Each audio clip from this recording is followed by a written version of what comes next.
السلام علیکم ورحمۃ اللہ وبرکاتہ ان الحمد للہ نحمده ونستعینه ونستغفره ونعوذ باللہ من شرور انفسنا ومن سیئات اعمالنا من يهده الله فلا مضل له ومن يضلل فلا هادي له واشهد ان لا اله الا الله وحده لا شريك له واشهد ان محمدا عبده ورسوله اما بعد فإن خير الحديث كتاب الله وخير الهدي هدي محمد صلى الله عليه وسلم وشر الأمور محدثاتها وكل محدثة بدعة وكل بدعة ضلالة وكل ضلالة في النار. محترم حاضرین، الحمدللہ ہم اپنا پچھلا درس مکمل کر چکے ہیں اور وہ تھا من الایمان الصبر علی اقدار اللہ. اللہ عز و جل نے ہماری آپ کی جو تقدیر لکھ رکھی ہے وہ اس میں ہمارے لیے خوشیاں بھی ہیں، کہیں سکھ ہے تو کہیں دکھ ہے، کہیں دھوپ ہے تو کہیں چھاؤں ہے، جہاں پر صحت ہے بیماری بھی ہے. اب اللہ عز و جل نے جو بھی ہماری تقدیر میں لکھا اس کو قبول کر لینا، اس پر راضی ہو جانا، اسے مان لینا اور اس پر ایمان رکھ لینا، یہ ہمارے لیے ضروری ہے اور ہمارے ایمان کا حصہ بھی ہے.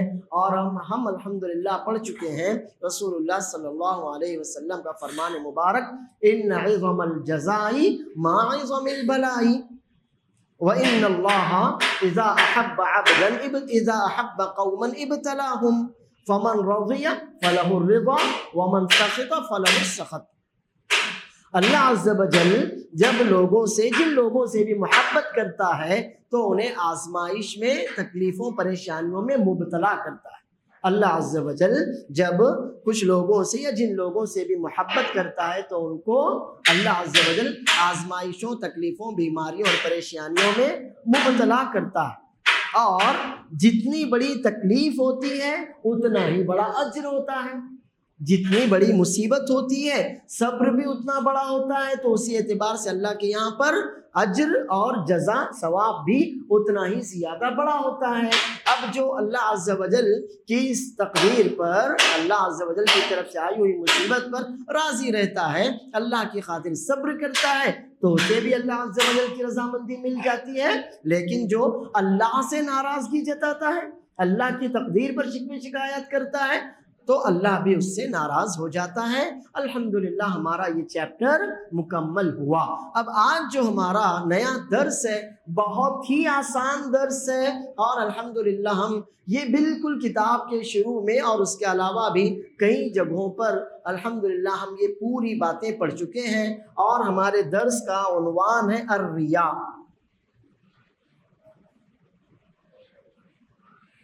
مذمت الریا.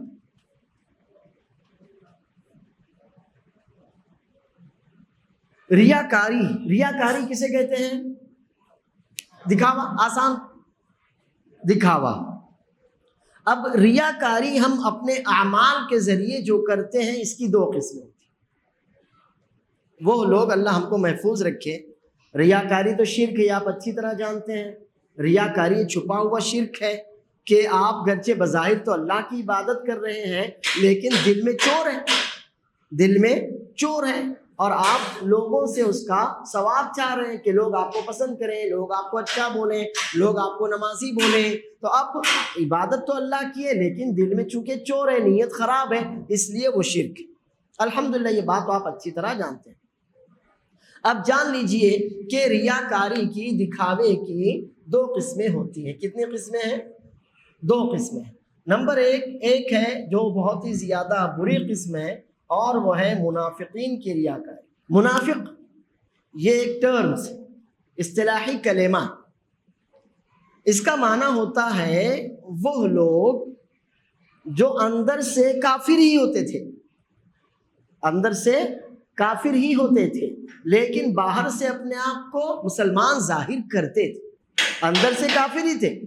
کفر کی محبت، کافروں کی محبت، اسلام کی دشمنی، مسلمانوں کی دشمنی، اللہ کے رسول صلی اللہ علیہ وسلم سے بغض، مسلمانوں سے نفرت، یہ سب ان کے دل میں، یہ ساری گندگی کوٹ کر بھری تھی، لیکن اپنے آپ کو وہ مسلمان ظاہر کرتے تھے. یہ منافق تھے کہ اندر کچھ تھا اور باہر کچھ تھا.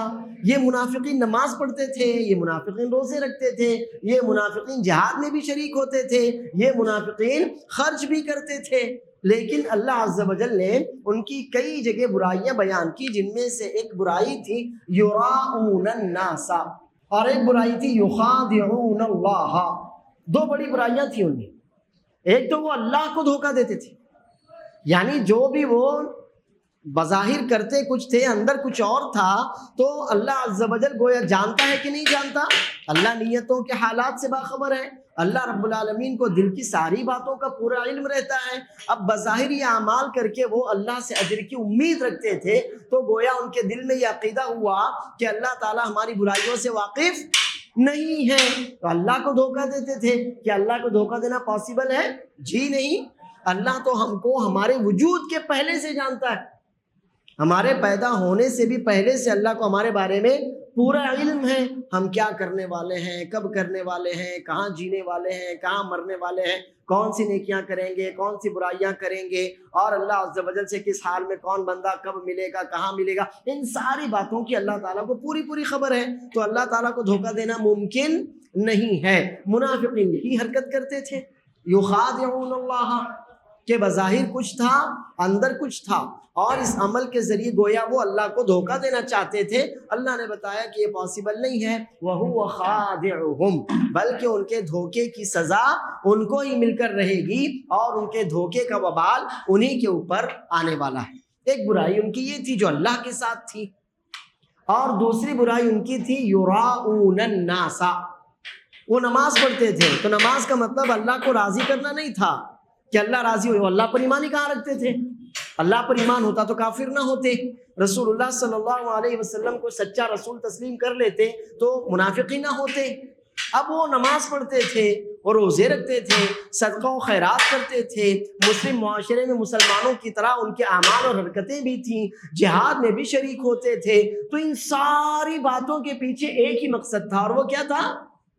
یراؤن الناس, لوگوں کو دکھانا, دکھاوا, کہ لوگ ہم کو مسلمان سمجھیں, لوگ ہم کو نمازی سمجھیں, لوگ ہم کو بھی روزے دار سمجھیں, لوگ ہم کو بھی جہاد میں جانے والا مجاہد سمجھیں. یہ ان کا مقصد ہوتا تھا.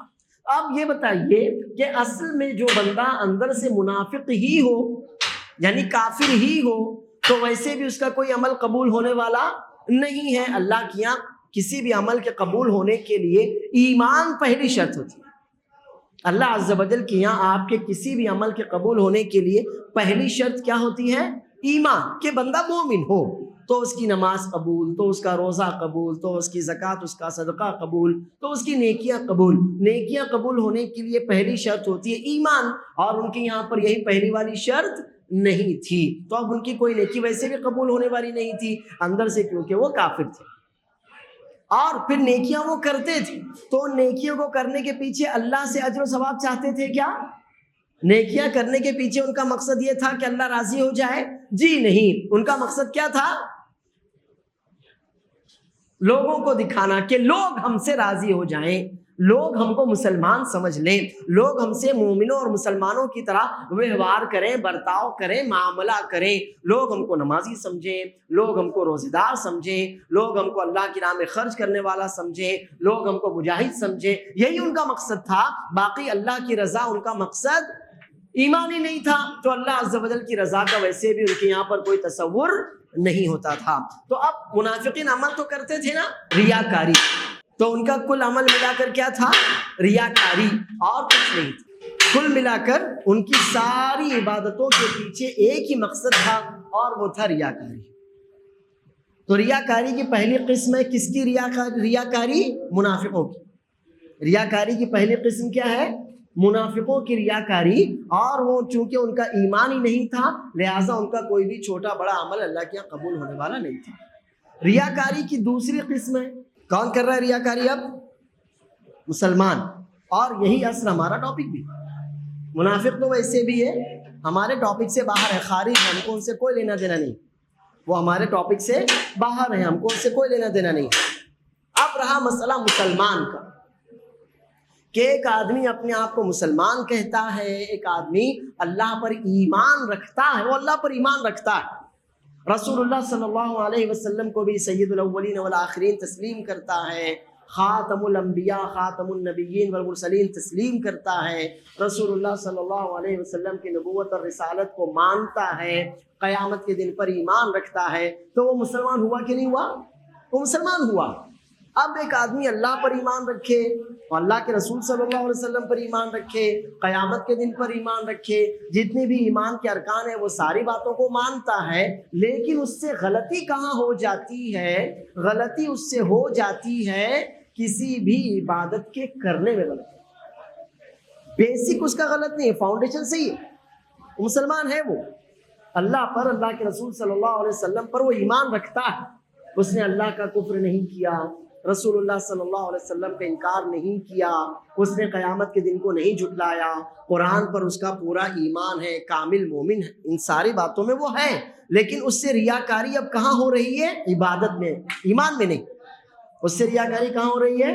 عبادت میں۔ مثلا نماز ہے، مثلا زکوٰۃ ہے، روزہ ہے، عمرہ ہے، حج ہے، صدقہ و خیرات ہے، زکوٰۃ ہے، ان اعمال کے بجا لانے میں اس سے ریاکاری ہو رہی ہے۔ تو اب اس مسلمان کی ریاکاری میں اور اس منافق کی ریاکاری میں فرق ہوگا کہ نہیں ہوگا؟ ہوگا۔ یہ تو خارج ہے، ختم، اس کا کوئی لینا دینا نہیں ہمارے، کوئی باہر ہے، لیکن کیا یہ آدمی 100% خارج ہو جائے گا؟ جی نہیں، یہ بنیادی طور سے مسلمان ہی ہے۔ پھر کیا ہوگا؟ اب ایک کام یہ بھائی یہ مسلمان ہے، اس پر فرض ہوتا تھا کہ یہ اللہ عز و جل کی رضا کے لیے کام کرے، والدین کی فرما برداری اللہ کی رضا کے لیے ہو، شوہر ہے تو بیوی کے حقوق کی ادائیگی اللہ کی رضا کے لیے ہو، عورت ہے تو شوہر کے حقوق کی ادائیگی اللہ کی رضا کے لیے ہو، کچھ صدقہ و خیرات کرتا ہے، کسی مسجد کے لیے تعاون کرتا ہے، کسی یتیم خانے کی مدد کرتا ہے، کسی بیوہ کی خبر گیری کرتا ہے، تو یہ اللہ کی رضا کے لیے ہو، نمازیں اللہ کی رضا کے لیے ہوں، یہ سارے کام اس کے اللہ کی رضا کے لیے ہونے چاہیے تھے۔ مگر ہوتا کیا ہے کہ وہ آدمی مثلا مثال کے طور پر نماز کے لیے آ رہا ہے، اب مسجد میں نماز کے لیے وہ آیا، یہاں پر دیکھا کہ ماشاءاللہ کچھ لوگ موجود ہیں، آیا تھا وہ اللہ کی عبادت کے لیے، لیکن اس نے دیکھا کہ کچھ لوگ موجود ہیں جو مجھے نماز پڑھتا ہوا دیکھ رہے ہیں، تو ان کو دکھانے کے لیے پھر وہ کیا کرتا ہے؟ بظاہر بہت خشوع و خضوع سے نماز پڑھتا ہے کہ لوگ مجھ کو نمازی بولیں، لوگ کہیں ماشاءاللہ کتنی اچھی نماز پڑھ رہا ہے۔ اب اس کے دل میں چور آیا کہ نہیں آیا؟ لوگ دیکھتے نہ دیکھتے، بھائی مجھے کوئی پرواہ نہیں ہونی چاہیے تھی، میں اللہ کے سامنے کھڑا ہوں، اللہ مجھے دیکھ رہا ہے، بس کافی تھا میرے لیے۔ اب میں اپنے اللہ کو راضی کرنے کے لیے اپنی نماز بالکل پرفیکٹ وے میں پڑھوں، پورے کامل صحیح طریقے سے جو میں نے سیکھا ہے اس اعتبار سے میں پڑھوں، میرے لیے میرا اللہ کافی تھا، اللہ کی رضا میرا مقصود ہونا چاہیے تھی۔ لیکن میں نے کیا کیا؟ اسی کے ساتھ ساتھ سوچا کہ نہیں فلاں دیکھ رہا ہے، چلو میں ذرا اور اچھی طرح سے نماز پڑھتا ہوں، تھوڑے لمبے سجدے کرتا ہوں، تھوڑی لمبی تلاوت کرتا ہوں۔ اب میں نے کیا کیا؟ وہ کام جو خالص اللہ کی رضا کے لیے میری عبادت ہونی چاہیے تھی، اس میں نے لوگوں کی موجودگی کو بھی اہمیت دی اور یہ سوچا کہ لوگ مجھ کو ذرا اچھا بولیں گے، میری اس عبادت کو پسند کریں گے، ان کی نظروں میں میری امیج اچھی ہو جائے گی۔ یہ ہے ریاکاری۔ لیکن یہ ریاکاری کس کی ہے؟ مسلمان کی ہے۔ یہ آدمی کافر نہیں ہوا، یہ آدمی مشرک نہیں ہوا، مگر اس نے ایک ہلکا شرک کیا۔ اور کون سا شرک کیا اس نے؟ ریاکاری والا اس نے شرک کیا کہ اللہ کی رضا کے ساتھ ساتھ بندوں کی رضا کا بھی اس نے خیال کر لیا۔ اب یہ شرک ہے، کیونکہ ریاکاری کو ہمارے نبی صلی اللہ علیہ وسلم نے شرک قرار دیا ہے۔ ہم نے یہ حدیث سنی ہے، اللہ کے رسول صلی اللہ علیہ وسلم کا فرمان مبارک، ان اخوف ما اخاف علیکم الشرک الاصغر، قیل وما هو یا رسول اللہ صلی اللہ علیہ وسلم، قال الریا، یقیناً مجھے تمہارے اوپر سب سے زیادہ جس چیز کا خطرہ ہے، جس برائی میں مبتلا ہونے کا ڈر میں محسوس کرتا ہوں، وہ شرک اصغر ہے، چھوٹا شرک ہے۔ صحابہ کرام نے پوچھا اللہ کے رسول صلی اللہ علیہ وسلم وہ چھوٹا شرک کیا ہے؟ کیا مراد ہے آپ کی؟ کیا مقصد ہے آپ کا؟ آپ نے فرمایا الریا، ریاکاری، کہ بندہ عبادت تو اللہ کی کر رہا ہے لیکن ساتھ ساتھ وہ بندوں کی بھی رضا چاہ رہا ہے، بندے اس کو اچھا بولیں، بندوں کی نظروں میں اس کی امیج اچھی ہو جائے، بندوں کی یہاں پر وہ مشہور ہو جائے، یا اس کی اس عبادت کا بندے بھی اس کو کچھ نہ کچھ صلہ دیں، اس لیے وہ اپنا عمل اچھا کرتا ہے، تو یہ ریاکاری ہے۔ اب فرق کیا ہے پھر منافق کی ریاکاری میں اور مسلمان کی ریاکاری میں؟ فرق کیا ہے؟ فرق ان دونوں کے نمبر ایک عقیدے کا۔ پہلا فرق کیا ہے مسلمان اور منافق کے درمیان؟ ایمان اور عقیدے کا ہے۔ منافق کا اللہ پر، اللہ کے رسول صلی اللہ علیہ وسلم پر ایمان ہی نہیں تھا۔ ہمارا تو ایمان ہے، اللہ پر بھی ایمان ہے، اللہ کے رسول صلی اللہ علیہ وسلم پر بھی ایمان ہے، اور ہم قیامت پر بھی ایمان رکھتے ہیں۔ تو یہ نمبر ایک، یہ پہلا فرق ہے۔ دوسرا فرق یہ ہے کہ بنیادی طور سے ہم اللہ کی ہی عبادت کے لیے آئے تھے، لیکن شیطان نے دل میں چور پیدا کر دیا۔ بیسک ہم کس لیے آئے تھے؟ اللہ کی عبادت مقصود تھی، اللہ کی عبادت کے لیے ہم آئے تھے، لیکن شیطان لگا رہا اور اس نے ہمارے دل میں چور ڈال دیا، تو یہ ہو گیا یہاں پر ہمارا عمل خراب۔ اور منافق وہ آیا ہی کیوں تھا؟ وہ آیا ہی ریاکاری کے لیے تھا۔ ایک مسلمان ریاکاری کے لیے نہیں آتا، مسلمان اللہ کی رضا کے لیے آتا ہے، لیکن بعد میں دل میں چور آ گیا، شیطان لگا رہا، شیطان اس کے ساتھ لگا رہا، شیطان نے اس کو عبادت سے روکنے کی کوشش کی، بندہ نہیں رکا، شیطان نے اس کی عبادت خراب کرنے کی کوشش کی، بندہ وہاں پر ناکام ہو گیا۔ وسوسہ آیا دل میں، نماز ہماری کسی بھی طرح سے خشوع و خضوع کم ہو گیا، جیسی نماز ہونی چاہیے تھی نہیں ہو سکی، اور اسی میں سے ایک یہ بھی کہ ریاکاری کا خیال آ گیا کہ ارے فلاں دیکھ رہے ہیں، چلو میں اور طویل سجدے کرتا ہوں، اس طرح کی بات آ گئی۔ تو یہاں پر فرق ہے نیت کا، کہ ایک منافق خالص لوگوں کو دکھانے کے لیے ہی عبادت کرتا ہے اور کچھ نہیں چاہیے اس کو، اللہ کی رضا اس کو اللہ کی رضا کا کوئی نہ احساس ہے، نہ اللہ کی رضا کی اس کو کوئی امید۔ جبکہ ایک مسلمان اللہ کی رضا کے ساتھ دوسروں کی بھی رضا چاہ رہا ہے۔ بیسک نہیں ہے، اصل کیا ہے؟ اللہ کی رضا، اور اب اللہ کی رضا کے ساتھ ساتھ کیا آ گیا دل میں؟ بندے بھی راضی ہو جائیں۔ تو یہ دوسرا فرق، پہلا فرق ہے ایمان اور عقیدے کا، اور دوسرا فرق ہے نیت کا، نیت اور مقصد کا، کہ منافق کی اصل نیت ہی اللہ کے علاوہ کی رضا ہوتی ہے، اور مسلمان کی اصل نیت اللہ کی رضا ہے، لیکن ساتھ میں شیطان نے اس کے دل میں یہ چور ڈال دیا اور اس کی نیت یہاں پر فاسد ہو گئی، نیت یہاں پر خراب ہو گئی۔ اسی لیے ہمارے بعض علماء، محدثین، فقہاء، ہمارے اسلاف رحمہم اللہ کہتے تھے کہ انسان کو سب سے زیادہ توجہ اپنی نیت پر دینا چاہیے، اور اپنے عمل کی اصلاح سے زیادہ نیت کی اصلاح پر اس کو کوشش کرتے رہنا چاہیے۔ سب سے زیادہ توجہ اپنی نیت پر دینا چاہیے، اور اپنے عمل کی اصلاح سے زیادہ نیت کی اصلاح پر آپ کو اپنی کوششیں لگانا چاہیے، کہ عمل اگر آپ کا کم زیادہ بھی ہے تو اللہ تعالیٰ اس کو معاف کر دیتا ہے، لیکن اگر نیت ہی خراب ہے تو کوئی فائدہ ہی نہیں آپ کا۔ آپ 4 نہیں 400 رکعتیں پڑھ لیں، لیکن نیت اگر خراب ہے تو الٹ وہ نماز آپ کے لیے اور وبال ہی بننے والی ہے۔ لیکن اگر آپ کی نیت سچی ہے، نیت خالص ہے، نیت میں کوئی کھوٹ اور کوئی چور نہیں ہے، اور اس کے بعد آپ کے عمل میں کچھ کمی زیادتی ہوتی ہے، تو اللہ اس کو معاف کرنے والا ہے کہ معاف کرنے والا نہیں ہے؟ اللہ اس کو معاف کرنے والا ہے۔ مثال کے طور پر آپ اچھی طرح جانتے ہیں کہ قیامت کے دن سب سے پہلے، ایک مسلمان کی بات چل رہی ہے، قیامت کے دن سب سے پہلے ہمیں اپنے کس عمل کا حساب دینا ہے؟ نماز کا حساب دینا ہے نا۔ اللہ کے رسول صلی اللہ علیہ وسلم فرماتے ہیں کہ سب سے پہلے نماز کا حساب ہوگا۔ کیسے ہوگا؟ بندے کے فرائض، جو فرض نمازیں ہماری، وہ فرض نمازیں دیکھی جائیں۔ اگر فرض نمازوں میں کہیں کوتاہی ہے تو اللہ تعالیٰ فرشتوں سے کہے گا کہ اس کی نفل دیکھو، یعنی نفل، سنت موقدہ، غیر موقدہ، سب نفل ہیں، تو اللہ عز و جل فرشتوں سے کہے گا انظروا هل لعبدی من تطوع، ذرا دیکھو تو میرے بندے نے نفل نمازیں پڑھی ہیں کیا؟ تو اب جب نفل نمازیں ہم پڑھتے ہیں نا، تو ان نفل نمازوں کے ذریعے فرائض کی کمی کوتاہی پوری کر دی جائے۔ جیسے فرض نمازیں 100% اللہ کو مطلوب ہیں، اب ہم 70% پر ہی اٹک گئے، تو اللہ تعالیٰ فرشتوں سے کیا کہے گا؟ جو باقی کے 30% ہے کہاں سے پورا کر دو؟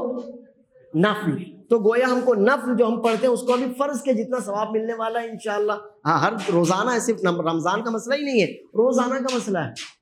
تو اب عمل میں کوتاہی تھی، اللہ نے اس کو مکمل کیا کہ نہیں کیا؟ اللہ نے اس کو مکمل کر دیا۔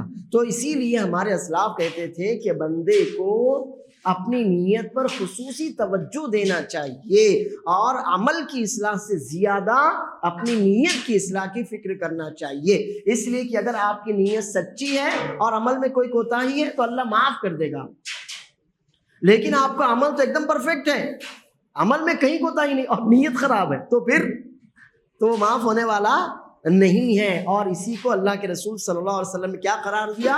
الشرک، شرک اصغر، چھوٹا شرک۔ اور یہ تو آپ ماشاءاللہ اچھی طرح جانتے ہیں کہ شرک تو شرک ہے، شرک ہے کہ نہیں ہے، اب وہ چھوٹا ہو یا بڑا، شرک ہے۔ فرق یہ ہوتا ہے میرے بھائیوں، اللہ تعالیٰ مجھ کو اور آپ کو ہدایت دے اور معاف بھی کرے ہر طرح کے چھوٹے بڑے شرک سے۔ اللہ عز و جل مجھ کو، ہمارے گھر والوں کو، ہمارے بچوں کو، ہماری نسلوں کو اللہ تعالیٰ محفوظ و معمون رکھے، اور اگر کبھی ہوا بھی ہو تو اللہ تعالیٰ اس کو اپنے فضل سے، اپنے کرم سے معاف فرمائے۔ شرک سے سب سے زیادہ ڈرنا چاہیے، چھوٹا ہو یا بڑا، سب سے زیادہ کس گناہ سے ہم کو ڈرنا چاہیے اور محتاط رہنا چاہیے، خبردار رہنا چاہیے؟ وہ ہے شرک۔ اگر وہ شرک اکبر ہے تو بندہ گیا باہر، آؤٹ۔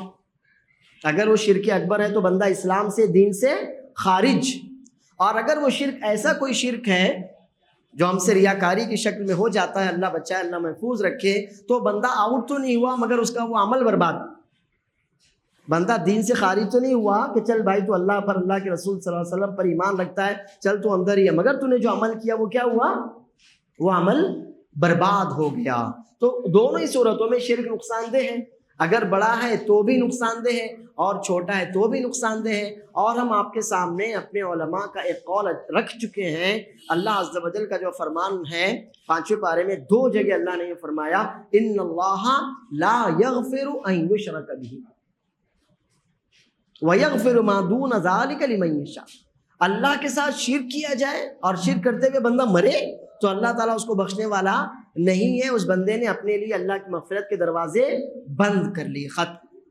ہاں، شرک کے علاوہ اگر کوئی گناہ ہے تو اللہ عز و جل کی رحمت، اللہ غفور ہے، اللہ رحیم ہے، اللہ جس کے لیے مناسب سمجھے گا اس کا وہ گناہ بخش دے گا شرک کے علاوہ، لیکن شرک تو معاف ہونے والا نہیں ہے۔ تو اس آیت کو لے کر ہمارے کئی علماء رحمہم اللہ اور حفظہم اللہ یہ کہتے ہیں، ان اللہ لا یغفر ان یشرک بہ، ریاکاری بھی شرک ہے۔ سمجھ میں آئی میں بات میں کیا کہنا چاہ رہا ہوں؟ تو محتاط رہیے، ریاکاری بھی شرک ہے، اور وہ کہتے ہیں شرک ہے، چھوٹا ہو یا بڑا ہو، اگر بندہ شرک کرتا ہوا مر جائے تو کیا آیت ہے؟ ان اللہ لا یغفر ان یشرک بہ، ختم۔ اس لیے بہت زیادہ محتاط رہیے، چاہے عقیدے کا مسئلہ ہو، ہماری عبادت کا مسئلہ ہو، دونوں ہی صورتوں میں اللہ تعالیٰ کو شرک پسند نہیں ہے۔ اور آپ کا شرک، اللہ بچائے، کسی بندے کا شرک بڑا شرک اکبر ہو یا چھوٹا شرک اصغر ہو، دونوں ہی صورتوں میں ان اللہ لا یغفر ان یشرک بہ، اللہ تعالیٰ اس بات کو کبھی گوارا نہیں کر سکتا، اور اگر کوئی بندہ مر جائے شرک کرتے ہوئے تو اللہ تعالیٰ اس کو معاف نہیں کر سکتا۔ اس لیے ہمیں ہمیشہ ڈرتے رہنا چاہیے، اپنے ایمان کو لے کر بھی، اپنے عقیدے کو لے کر بھی، اور اپنی چھوٹی بڑی ہر طرح کی ظاہری اور باطنی عبادتوں کو لے کر بھی ہمیں محتاط رہنا چاہیے۔ اور وہ دعا جو ہم نے آپ کو سکھائی ہے اس کے پہلے کئی بار، اللہم انی اعوذ بک ان اشرک بک وانا اعلم، اللہم انی اعوذ بک ان اشرک بک وانا اعلم واستغفرک لما لا اعلم۔ اللہم انی اعوذ بک، جو اگر آپ کو یاد نہ ہو تو آپ لکھ لیجئے، میں لکھ دیتا ہوں۔ یہ تقسیم سمجھ میں آ گئی، منافقین کی ریاکاری اور ایک مسلمان کی ریاکاری میں کیا فرق ہے سمجھ میں آیا، اور اسی اعتبار سے ان کے انجام کا بھی فرق ہے، اسی اعتبار سے ان کے انجام کا بھی فرق ہے، کیونکہ منافقوں کا انجام تو کافروں کے ساتھ ہونے والا ہے نا، اندر سے وہ کافر ہی تھے، اور ایک مسلمان جب تک وہ مسلمان ہے تو انشاءاللہ اللہ عز و جل سے معافی کی امید رکھی جائے گی۔ تو دونوں کی ریاکاری میں فرق ہوتا ہے۔ اللہم انی اعوذ بک، اے اللہ تعالیٰ میں تیری پناہ مانگتا ہوں، اللہ تعالیٰ میں تیری پناہ مانگتا ہوں، ان کے اس بات سے کہ اشرک بک، میں تیرے ساتھ شرک کروں کسی کو، اللہ میں تیرے ساتھ شریک ٹھہراؤں، وہ اکبر ہو یا اصغر کچھ بھی ہو، اللہ تعالیٰ میں تیرے ساتھ کسی کو شریک ٹھہراؤں، میں تیرے ساتھ شرک کروں، اس بات سے میں تیری پناہ مانگتا ہوں، وانا اعلم، جانتے بوجھتے، مجھے معلوم ہے، مجھے علم ہے، پھر بھی میں شرک کروں، اللہ میں اس بات سے تیری پناہ مانگتا ہوں. اور پناہ مانگنا یعنی اللہ تو مجھے اپنی حفاظت میں لے لے. پناہ مانگنے کا کیا مطلب ہوتا ہے؟ اللہ تعالیٰ تو مجھے اپنی حفاظت میں لے لے. اب جب اللہ آپ کو حفاظت میں لے لے گا تو انشاءاللہ شیطان کا کوئی زور، کوئی بس اللہ نے چاہا تو آپ کے اوپر نہیں چلے گا.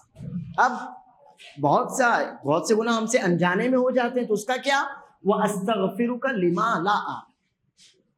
اور انجانے میں اگر مجھ سے کچھ ہو جائے تو اللہ میں تجھ سے مغفرت مانگتا ہوں، تیری بخشش مانگتا ہوں. اللہ جانتے بوجھتے کروں تو میں تو پناہ مانگتا ہوں، جانتے بوجھتے نہ کروں. اور انجانے میں اگر ہو جائے تو میں تیری مغفرت مانگتا ہوں، تجھ سے اپنے اس گناہ کی بھی معافی مانگتا ہوں. تو یہ دعا آپ یاد کر لیجئے. اور اللہ کے رسول صلی اللہ علیہ وسلم نے جن صحابی کو یہ دعا سکھائی تو ان سے یہ کہا کہ کیا میں تمہیں وہ دعا نہ سکھاؤں؟ کیا میں تمہیں وہ دعا نہ سکھاؤں کہ جب تم وہ دعا کرو گے تو اللہ تعالیٰ تم سے ہر طرح کا شرک، القلیل والکثیر والصغیر والکبیر، اللہ تعالیٰ تم سے ہر طرح کے شرک کو دور کر دے گا اور ہر طرح کے شرک سے تمہاری حفاظت کرے گا، وہ تھوڑا ہو یا زیادہ، چھوٹا ہو یا بڑا، چھپا ہوا ہو یا ظاہر. اللہ کے رسول صلی اللہ علیہ وسلم نے جن صحابی کو یہ دعا سکھائی تو ان سے کہا تھا کیا میں تمہیں وہ دعا نہ سکھاؤں کہ جب تم اللہ سے یہ دعا مانگو گے تو اللہ تعالیٰ تم سے ہر طرح کا شرک، تھوڑا ہو یا زیادہ، چھوٹا ہو یا بڑا، چھپا ہوا ہو یا ظاہر، ہر طرح کا شرک تم سے دور کر دے گا اور تم کو اس سے محفوظ بھی کر دے گا. پھر آپ نے ان صحابی کو یہ دعا سکھائی، اللہم انی اعوذ بک ان اشرک بک وانا اعلم واستغفرک لما لا اعلم. یہ دعا یاد کر لیجئے، اپنے گھر والوں، رشتہ داروں، دوستوں کو بھی یہ سکھائیے. اللہ عز و جل ہم کو اور آپ کو توحید پر زندگی اور اسی توحید اور ایمان پر اللہ تعالیٰ ہم کو موت دے. اب اسی باب میں ایک حدیث ہے، اللہ کے رسول صلی اللہ علیہ وسلم فرماتے ہیں من صلی یرائی فقد اشرک، من صلی یرائی فقد اشرک ومن صام یرائی فقد اشرک. اب دیکھیے حدیث میں خاص طور پر نماز اور روزے کا تذکرہ. من صلی یرائی فقد اشرک، جس نے نماز پڑھی، اور مقصد کیا ہے؟ یرائی، ریاکاری، لوگوں کو دکھانے کے لیے نماز پڑھ رہا ہے وہ، تو اس نے کیا کیا؟ کلیئر. یار اس سے سمجھ میں آیا کہ ریاکاری شرک ہے. آپ خود سمجھ سکتے ہیں عبادت میں ریاکاری شرک ہے. جو نماز پڑھتا ہے اور نماز کا مقصد یرائی، ریاکاری ہے، لوگوں کو دکھانا ہے، لوگوں کی توجہ حاصل کرنا، لوگوں کی محبت حاصل کرنا، لوگوں کی نظروں میں محبوب، پسندیدہ بن جانا، یہ مقصد ہے اگر آپ کا، تو آپ شرک کریں. اچھا، اور اگر میں اس لیے نماز پڑھ رہا ہوں کہ لوگ مجھے دیکھیں اور مجھے دیکھ کر سیکھیں، تو کیا یہ بھی ریاکاری؟ ہاں، اللہ کے رسول صلی اللہ علیہ وسلم نے فرمایا صلو کما رأیتمونی اصلی. تو رسول اللہ صلی اللہ علیہ وسلم نے دکھایا نا صحابہ کرام کو، تو کیا یہ بھی دکھاوا ہے، ریاکاری ہے؟ کیا کیسے فرق کریں گے آپ؟ نیت کا فرق.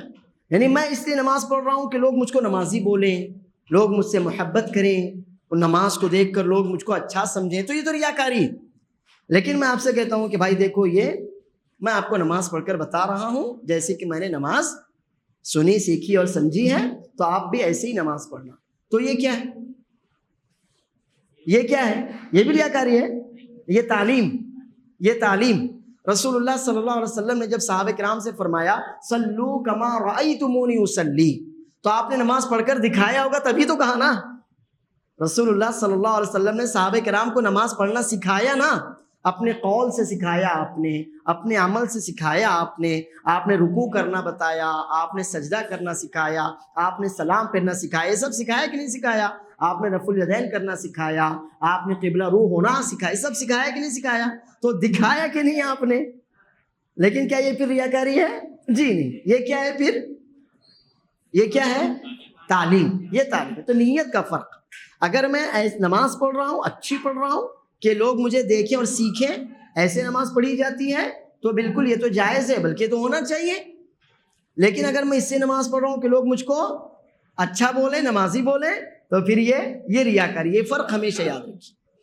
اب من صلی یرائی فقد اشرک، کلیئر ہے، معلوم ہوا ریاکاری شرک ہے اور یہ عبادت کی ریاکاری. ومن صام یرائی فقد اشرک، جو روزہ رکھتا ہے مقصد دکھاوا ہے، وہ بھی مشرک ہے. اب آپ کہیں گے لیکن ایک حدیث ہم نے سنی تھی کہ اللہ تعالیٰ فرماتا ہے الصوم لی وانا اجزی بہ، کہ روزہ خالص میرے لیے ہے، اس لیے کہ کسی دوسرے کو پتہ نہیں چل پاتا میں روزے سے ہوں کہ نہیں ہوں. ٹھیک ہے نا؟ پتہ کیسے نہیں چل پاتا؟ آپ مجھ سے کچھ کہیں نہیں بھائی میں روزے سے ہوں، مقصد یہ کہ آپ مجھ کو روزے دار سمجھیں. مقصد ہے نا، میں بتانا چاہتا ہوں بار بار آپ کو، اور مقصد یہ ہوتا ہے کہ آپ مجھ کو سمجھیں کہ بھائی میں روزے سے ہوں، میں روزے دار ہوں، میں روزے رکھتا ہوں. جمعرات کو آپ آئیے گا، ہمارے یہاں دعوت ہے. نہیں میں جمعرات کو نہیں آتا بھائی، میں روزہ رکھتا ہوں. اب ایک تو یہ کہ خبر دینا اور دوسرا یہ کہ بتانا کہ میں، تو دونوں میں فرق ہے. اگر آپ یہ بتا نہیں بھائی میں ذرا معذرت چاہتا ہوں، مجھے بھائی کیوں نہیں آ سکتے؟ میں ماشاء اللہ اپنے جمعرات کے روزے کا میں اہتمام کرتا ہوں کیونکہ رسول اللہ صلی اللہ علیہ وسلم رکھتے تھے. تو یہ تو ہے کہ آپ گویا سنت کی دعوت دے رہے ہیں، سنت پر آپ عمل کرتے ہیں، چاہتے ہیں لوگ عمل کریں. لیکن یہ نہیں یار میں جمعرات کو روزہ رکھتا ہوں، میں نہیں آ سکتا. تو یہ انداز بتا دیتا ہے کہ اس کا روزہ کیوں ہے. تو یہ ہے ریاکاری کے لیے روزہ رکھنا، ورنہ وہ تو آپ ہی جانتے ہیں آپ روزے سے ہے کہ نہیں ہے. تو اب اگر کوئی بھی بندہ، یہ دو مثالیں ہیں، ضروری نہیں یہی صرف دو ہو، اس میں آپ کئی مثالیں ایڈ کر سکتے ہیں. پھر صدقہ و خیرات ایڈ کر سکتے ہیں، آپ اس میں حج عمرہ ایڈ کر سکتے ہیں، کوئی بھی مثال کوئی بھی ہو سکتی ہے. جہاد بھی اس میں ہو سکتا ہے، تلاوت کلام پاک اس میں ہو سکتی ہے، دعا لوگوں کے سامنے دعا مانگنا نہ مانگنا اس میں ہو سکتا ہے. تو یہ دو مثالیں چونکہ بڑے بڑے اعمال ہیں، اس لیے رسول اللہ صلی اللہ علیہ وسلم نے یہ دو مثالیں دی. اور مقصود یہی ہے کہ آپ کا کوئی بھی عمل ہو، اگر اس عمل کے پیچھے ریاکاری یعنی لوگوں کی رضامندی اور لوگوں کا محبوب بننا مقصد ہے تو پھر یہ شرک ہے. اور ہم نے آپ کو بتایا کہ شرک ہے، چھوٹا ہو یا بڑا ہو. ہاں فرق ہوتا ہے کہ اگر بڑا شرک اکبر ہے تو بندہ دین سے خارج ہو جاتا ہے، اور اگر چھوٹا شرک یعنی عبادت کی حد تک ہو، عمل کی حد تک ہو، تو بندہ الحمدللہ دین سے خارج تو نہیں ہوتا لیکن اس کا وہ عمل برباد ہو جاتا ہے. دونوں ہی صورتوں میں انسان نقصان اٹھاتا ہے. یہ ہمارا آج کا درس ہے، انشاءاللہ اللہ نے چاہا تو اگلے ہفتے ہم اس کو مکمل کریں گے. وباللہ التوفیق وصلی اللہ وسلم وبارک علی نبینا محمد. کوئی سوال ہے آپ میں سے کسی کا اس درس کو لے کر؟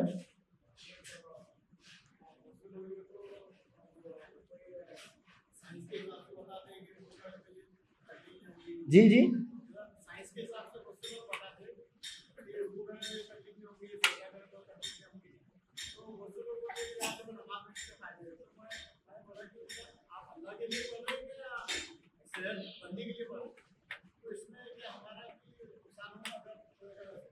دیکھیے آپ نے سوال سنا کہ ایک بندہ نماز پڑھتا ہے اور اس کو ڈاکٹر سے پتہ چلتا ہے کہ رکوع کرنے میں گھٹنوں کی ایکسرسائز ہے، سجدہ کرنے میں کمر کی ایکسرسائز ہے، اس طرح سے تو وہ زیادہ سے زیادہ سجدے اور رکوع کرتا ہے، نمازیں پڑھتا ہے. تو اس کو آپ کس خانے میں فٹ کریں گے؟ دیکھیے عبادت اگر اللہ کی ہے تو یقیناً اللہ کی عبادت ہی کہلائے گی وہ. اور اگر اس کا اصل مقصود اس میڈیکل فائدے کو حاصل کرنا ہے تو فائدہ اس کو ہوگا، لیکن اس کی اصل عبادت کا اجر انشاءاللہ ضائع نہیں ہوگا. کہ چلو وہ اسی فائدے کو بنیاد مان کر نماز تو پڑھ رہا ہے نا، اور نماز کا اصل مقصد اللہ کی رضا ہے، اور اس کے ساتھ ساتھ وہ اپنا کوئی فائدہ بھی چاہ رہا. مثلا یہ ہے کہ ڈاکٹر نے مجھ سے کہا مثال کے طور پر کہ بھائی آپ 3 ٹائم کھاتے ہیں، ایک ٹائم کھانا کم کر دیں. تو میں سوچوں کہ اس سے بہتر ہے میں روزے رکھ لیا کروں. تو اس میں انشاءاللہ کوئی حرج کی بات نہیں، لیکن پھر بھی اصل یہی ہے کہ انسان اللہ کی رضا کے لیے وہ کام کرے اور ساتھ میں اس کو جو بینیفٹس ہوتے ہیں ان بینیفٹس سے وہ فائدہ اٹھائے. اصل مقصود اللہ کی رضا ہی ہونا چاہیے، اور اللہ سے امید رکھے کہ انشاءاللہ ان کے ذریعے مجھے جو دینی اور دنیاوی فائدے ہو سکتے ہیں اللہ تعالیٰ ان سے بھی نوازے. اجازت چاہوں گا، اللہ نے چاہا تو اگلے ہفتے پھر ملاقات ہوگی. وآخر دعوانا الحمدللہ رب العالمین، والسلام علیکم ورحمۃ اللہ وبرکاتہ.